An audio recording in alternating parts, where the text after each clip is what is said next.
Okay, so I'm Joe Haslam. I'm a professor at the IE Business School, and I am going to be your MC for the afternoon. So if you're going to stay here for the afternoon, you'll be well and truly tired of my voice.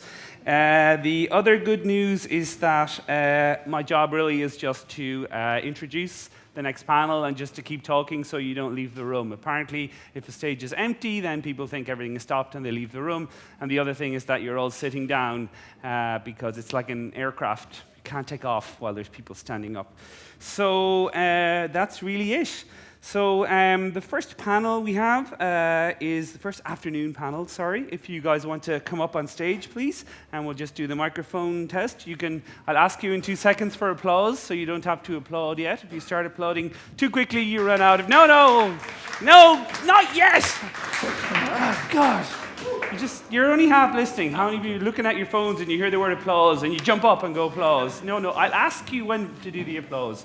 Okay, we start with the microphone check, right? Say, testing, 1, 2. Testing. No, okay, No. Nothing? Nothing? Yes. Okay, right microphone check. Yeah. Hola. Brilliant. Microphone check. Pepsi Cola. Okay. I hope you were paid for that. Okay. Mine works Okay, good.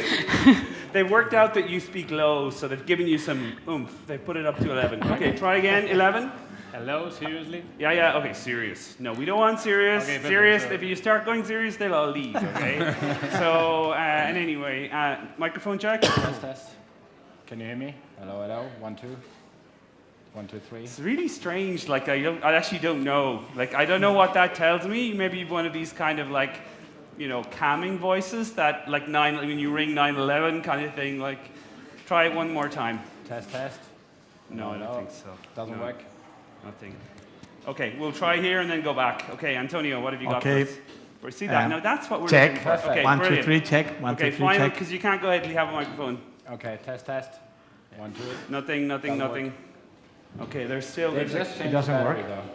though. Okay, they've just changed the battery. Have we anything working? It's Okay, working? if it's not working, I don't think it's Are you working. sure it's no? working? I have no idea. No, it's not. No. It's not working. No. Not working. Okay. I'm gonna check it out.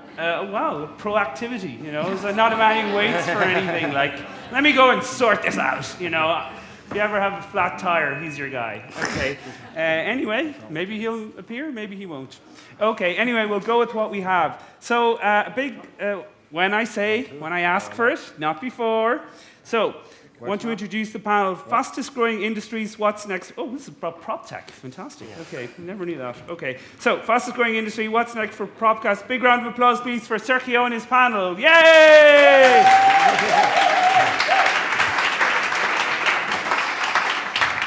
Thank you, Joe. Well, good afternoon, everyone, and thank you very much for joining us in this panel about fastest growing industries, what's next for PropTech. Well, I'm delighted to be here with such a distinguished guest.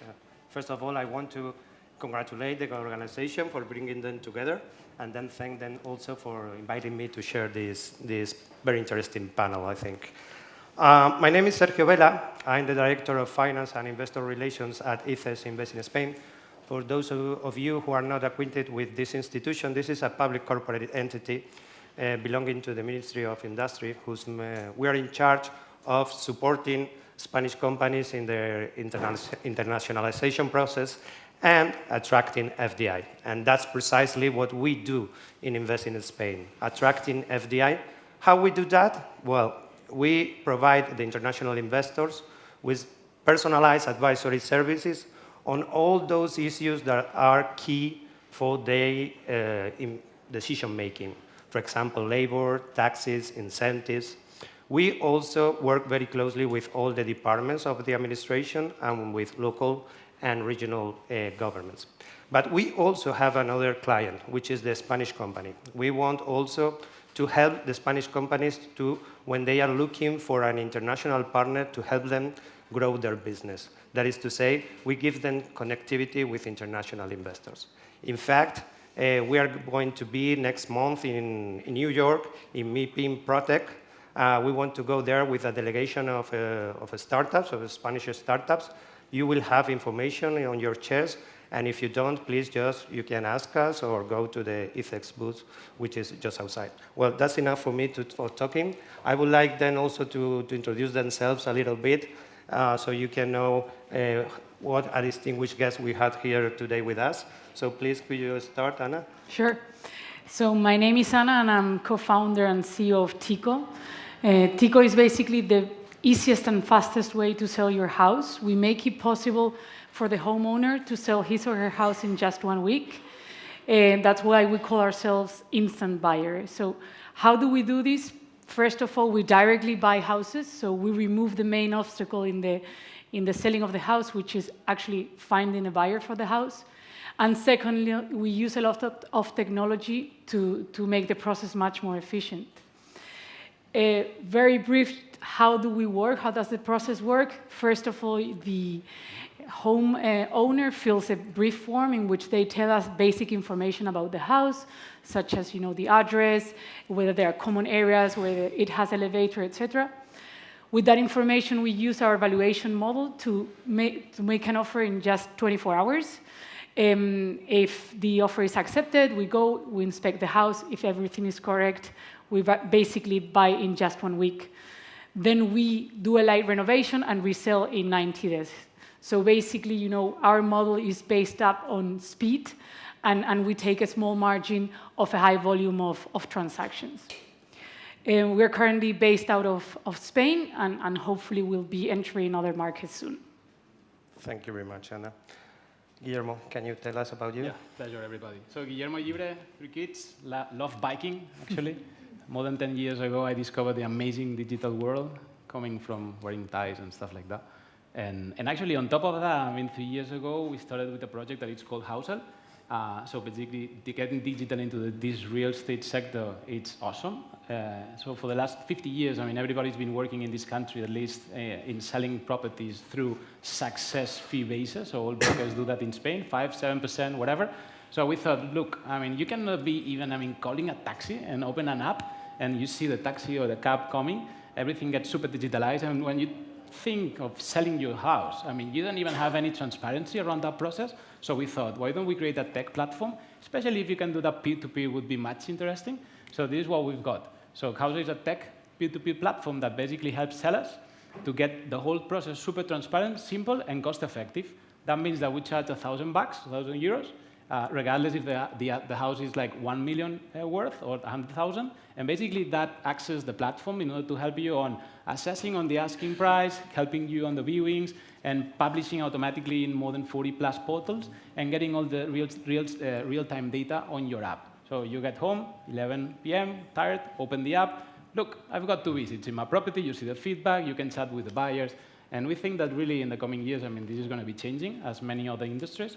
So that's why we're here. Learning from a sector that it's getting super, super hot. Thank you, Guillermo. Dustin, can you tell us a bit about the homelike? So when the microphone is working, is the microphone working? Yeah. Perfect, yeah. Amazing. Then I'm happy to tell you a little bit about our company. So I'm founder and CEO of Homelike. Homelike is an online marketplace for furnished apartments in the long-term housing segment. So we do rent out furnished apartments on a monthly basis to corporate clients. We have around 45,000 units in 400 cities and 10 countries. Headquarters is in the beautiful city of Cologne, Germany, but we also have an office in Barcelona as well as London. And we just launched on Tuesday France, and the last week Belgium. So what we basically provide on the corporate side is travel organizers who are looking for accommodation for their employees. We provide them a tech platform where they can actually do the entire transaction within their corporate portal. So therefore, we kind of deeply integrated into the B2B world. On the supply side, we do work with real estate companies, larger portfolio managers who have up to a couple of thousand properties across different cities and countries, and we actually help them in order to find high-quality tenants. That's us. Okay. Well, thank you. Well, last but not least, Antonio, of course, can you tell us what we know? Everything Melin. was ready because they're coming from B2C, then they help to the companies, and we are the companies. So I'm the innovation officer of Melin Properties. Melin Properties It's the largest REIT company in Spain. We are listed in the IBEX 35. We are the 8th largest REIT company in Europe. First, we are very thank you because it's probably not normal to have big real estate companies here, but in our case, we consider ourselves as we are like a startup. We started just 5 years ago. Even we are the largest in Spain, but we love to work like a startup in many of the managed ideas that we have. And in the proptech area, we are working with all type of proptech companies. We set a proptech challenge event a year ago, and we're gonna set it next year. We're gonna have a proptech community, proptech accelerator. So I mean, for us to be here is like fantastic, and I hope at the end of the session you will be able to talk to us and we can help you in anything related to that. So thank you, Antonio. Well, let's go now. Well, I think we all had checked here in South Summit how the entrepreneurship ecosystem of Spain is booming. We've heard a lot of panels, a lot of new startups, new verticals, new sectors, more than 4,000 startups. Even Askri was telling about that we've already achieved 1 billion euros of investment. So I really think that this is a booming ecosystem. Of course, proptech is not on the sidelines of this expansion. In fact, a survey by South Summit some weeks ago said that I think it was artificial intelligence together with health and proptech were one of the fastest growing industries here. I think I have here some numbers from a blog. I think we have now like 330 companies today, more than 5,000 employees, and more than 150 million of investment. So I would like to ask you, maybe Ana and Guillermo, what are the driving forces behind this, and at what moment are we really now? Do you think this is going to boom still, or are we reaching the mature part of the cycle? What do you think about it?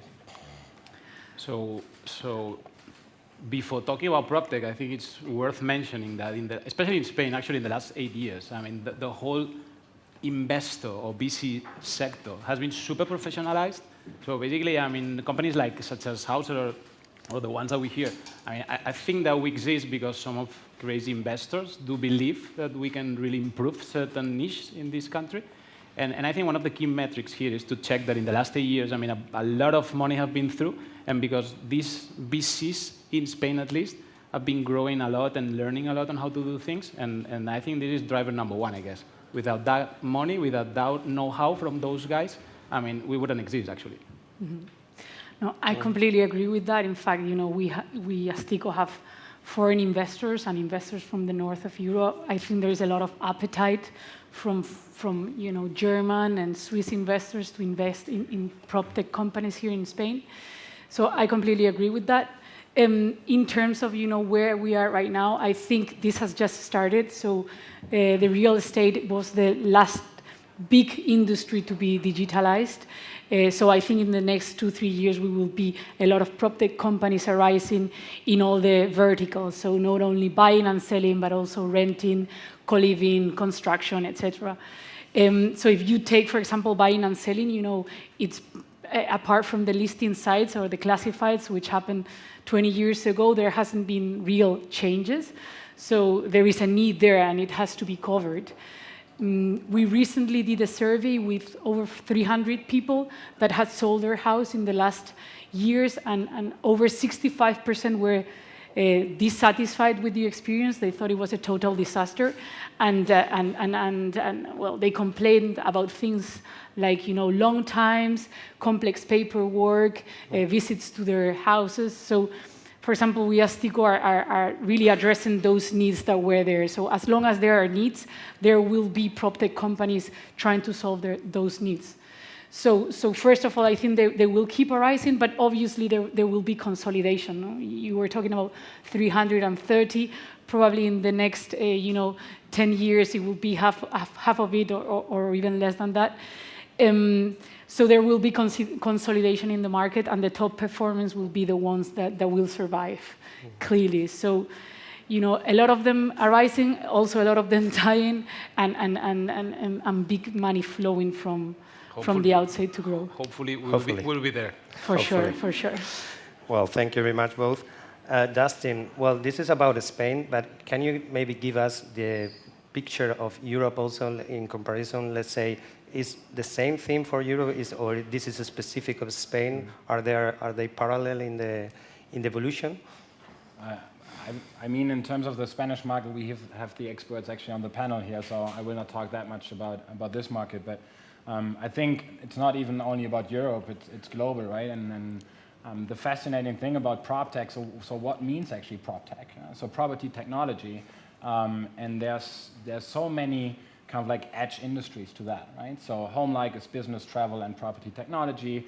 You can actually talk about finance and property technology, so it's not an isolated industry, and I think that's super fascinating. And there are also like gigantic companies out there. I mean, we work, I mean, the recent news are probably not as great as everyone was hoping for, but I mean, that's a big success for kind of like the proptech industry. I mean, Zonder in the US, they just became kind of like a unicorn, right? So they're basically building a hospitality brand. So you can actually say they're in the travel market, but they're in the real estate business because they have kind of 10, 15 years leases, right? So in Germany, obviously, Switzerland, I mean, we talked through that already. So I also agree from an investor's point of view, we started 5 years ago, and when you actually were saying, oh, we are a real estate company, and say, oh, we are now into insurtech and fintech and all of that stuff. So they didn't really kind of like believe that this super ancient, kind of like slow-moving, network-driven market is going anywhere digital. And I don't know how many proptech people are actually in the room here, but we were, before the panel quickly talking about two very large real estate fairs, which is MIPIM in France and Expo in Munich. So do yourself a favor, go there and look at the people who are actually at the fair. And these are usually kind of like dressed up people in suits, rather older than younger. They know each other for decades, and that's how they do business. And that's real estate as of today. And I do believe now kind of like younger generation, or kind of like people who really want to make a change, stepping up and just like saying, hey, here we are. That's also not the way going forward with these guys. So just like sharing one story there, if you allow. So the first year we went to Expo Real, and you have basically kind of like all the booths over there. The first year, no one wanted to talk to us. The second year, we had the first meeting there. And the third year, we even made it on the balconies of the booths, because that's the second fair. So for kind of like the regular people, it's just like going from booth to booth. And for the people who have already a little bit of a network, they're allowed to actually go to the balcony of the booth and then talk with the big guys. And I think that's a perfect kind of like criteria for this entire industry. It's not only about online marketing. It's not only about technology. It's about people. It's about network. It's about value. So therefore, it takes a little bit longer in order to build a really, really huge company. You need to be a little bit more patient, because it's not just like throwing money on online marketing channels. So kind of like cutting long story short here, I think it's a super fascinating market, and venture capital firms, I can only talk about our business, since a couple of years, inbounds almost every single week. At least they want to actually hear what we are up for, and at least they want to understand how the market is. And one very last thing, the fascinating topic about real estate is you have huge basket sizes, and you don't even need to do millions of transactions in order to build a huge, huge business. The downside of that is that the market is highly fragmented, so there are tons of players in the market. So therefore, I would actually challenge if consolidation will also hit kind of like the smaller players in the market. But overall, kind of like really happy that proptech became a vertical within kind of like the financing venture capital space. Okay, thank you very much, Dustin. Antonio, I was talking about before 330 companies. I think most of them belongs to the residential part of the proptech business, let's say. And only, I think, 60% to tertiary, I mean, focus on offices, logistics. What do you think? Do you think this is, what is the reason for that?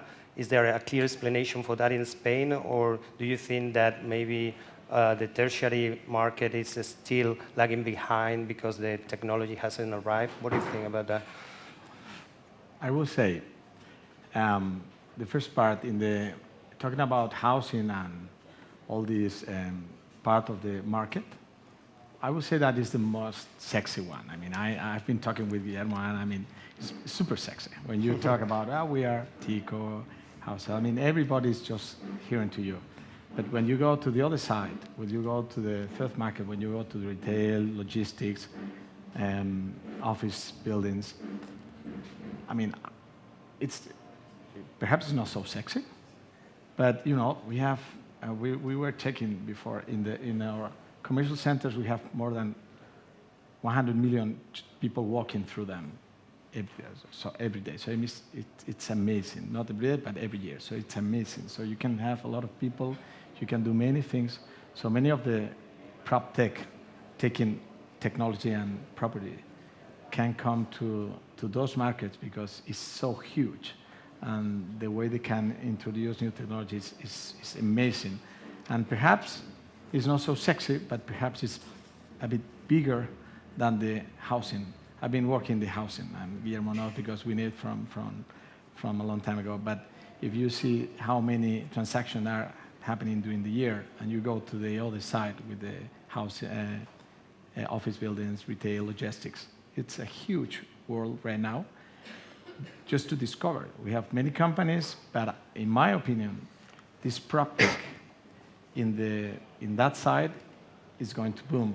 Because technology, we will talk later about technologies, but most of the technology that are now on the trend are absolutely available and ready to be applied on our sector, on our side, and it will help us and the companies that we can represent that sector. So, first part is super sexy. The second one is not that, but in my opinion, we have a huge market in there, which is, I mean, I hope most of you are going to introduce you, and I mean, it's my opinion. I mean, it's our opinion. Thank it's you. Our side.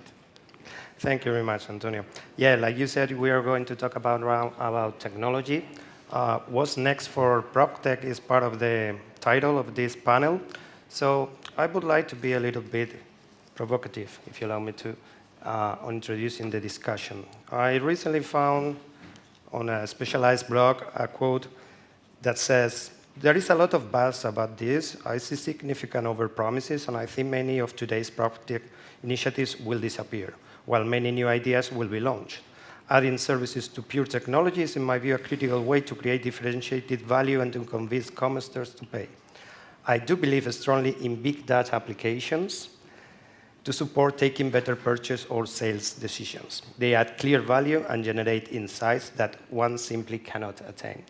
Well, is this just to introduce the discussion? What do you think? Where are we heading? Where are the threats, the opportunities? It's just an open question for any of you who wants to comment on that. I can get started here. You go first. I mean, you touch base on many topics, right? I think big data, I mean, it's also like a huge term, and actually nobody knows what it means. It's the same with AI. But in the end, it's a question, when you're in real estate and you have data and you can provide data to a property manager or to a developer, so the developer and property manager can make better decisions on a purchase, I think then it's value in the data. The question is, where do you get the value from? Or the data from? Do you get the data from your own platform, or do you purchase the data somewhere, enrich the data with second, third, and fourth party data, make it even more valuable, and then sell it kind of like to the property manager? That's number one. Number two, and you touched base on that one, so marketplaces or transactional businesses, I mean, that's not the innovation. Yeah? You can purchase everything, everywhere, 24/7, but how do you adapt that to the real estate industry? And I can share a story. When we started 5 years ago, we actually thought, I mean, that's a great idea. It's a huge opportunity, $160 billion market. We just take the transactional process from the short-term industry, put it on the long-term industry, and then we just count the cash. That was the idea. From going live to the first transaction, it took us 2 weeks, and we had 16 touch points with the user. And then we needed to realize real estate people want to have a signed rental agreement. Real estate people want to have a deposit.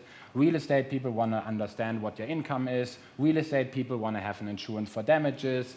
so on and so forth. And then you actually adapt the existing technology, which is somewhere in the market, and adapt that, as you actually said, to the property technology sector. I think that's one thing. A second thing is, and you are actually probably aware of the company called Badi, based in Barcelona, and Carlos, actually a friend of mine, we share the same investor. I mean, what these guys are doing, it's also like tech, you know, kind of like they have tons of kind of like shared rooms across the globe. They can even kind of like show which people at which time request which apartments. So they have tons of data, and I think data is actually going forward the gold in the market. Alternatively, you become a property manager and you own real estate. I don't know how the real estate market actually heated up in Spain. I know that 6 years ago, you guys had a little bit of a hard time, and I know in Germany it's heating up a lot now. So the question is, it is a good investment to invest now in kind of like asset-heavy models. So rounding all of this up, I think there's tons of opportunity in the proptech market, and I think we even have not reached kind of like the surface. It's just a starting point.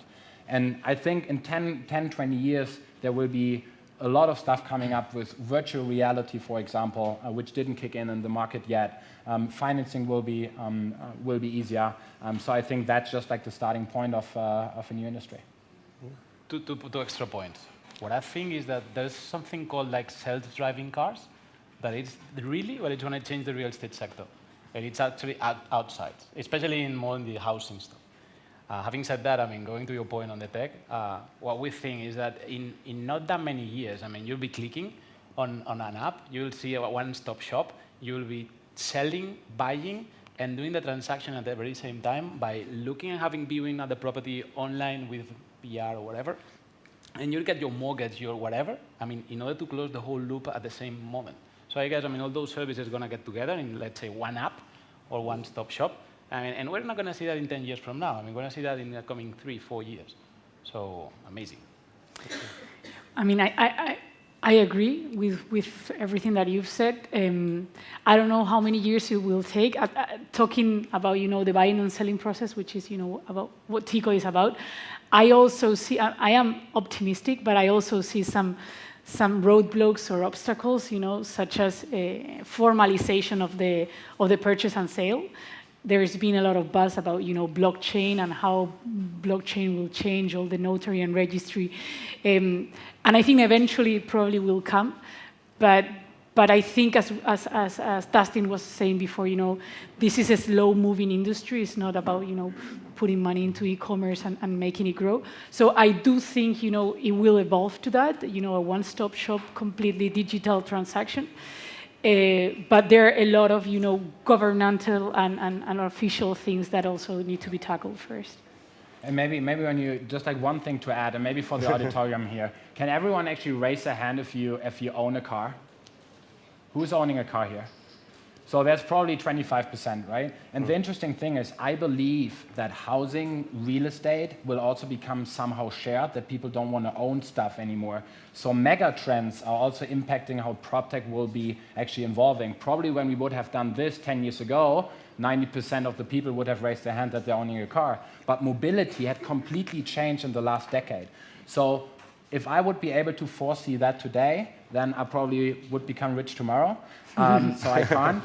But I think these are actually also interesting facts impacting the industry we are all working in. Thank you. I just Yes. talking to that, I mean, mobility is amazing. In our cases, for example, we are changing the use of our parking in the commercial centers and in the office buildings. We are going to logistics. So, you know, we are adapting. The companies, the sector, in fact, is adapting to you people because you are demanding different way of working, different way of buying, different way of receiving the things. So, I mean, in our case, that we have logistics, commercial center, and office buildings, we are just getting together everything.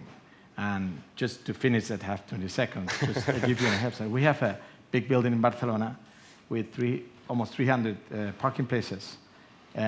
Share how many parking places do we have? Just rent? Just share one number, quick. Sure. 30, 20, what, 15. But how many bicycles and scooters? Anyone to share? Full house. Yes.